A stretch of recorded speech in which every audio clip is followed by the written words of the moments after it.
సినిమాల వరకు పూర్తి చేశాను. ఇవన్నీ కూడా మీ అందరి నేను పుట్టిన గడ్డలో ఇక్కడ కళాకారులు కళా పోషకులకు నిలైనటువంటి ఈ క్షీరపూరి తల్లి మీ అందరి ఆశీర్వాదంతోనే నేను చేయగలిగాను.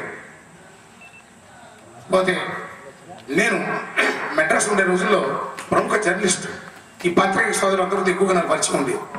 మహానుభావుడు ఇంటూరు వెంకటేశ్వరరావు గారు చిత్తూరు నాగయ్య గారి విగ్రహాన్ని పెట్టాలని చెప్పి ఆయన ఎంతో తాపత్రయపడ్డారండి. ఆయన మహానుభావుడు ఈ నాగయ్య గారి విగ్రహాన్ని ఎలాగ స్థాపించాలని. అలాంటి రోజుల్లో ఆయన కూడా నేను తిరగడం, ఆ మహానుభావుడు సావాసం దొరకడం, ఆయనతో పాటు నేను నేను తిరగడం, ఆయన కృషి ఫలితంగా మద్రాసులో టీ నగర్లో పాండీ బజార్లోని కనగల్ పార్కులో చిత్తూరు నాగయ్య గారి విగ్రహాన్ని ఆయన స్థాపింపడం చేయడం జరిగింది. అది తెలుగు వాళ్ళందరికీ గర్వకారణమైనటువంటి విషయం. ఈ క్రెడిట్ ఇంటూరు వెంకటేశ్వరరావు గారికి దక్కుతుంది. అలాంటి విగ్రహ శంకుస్థాపన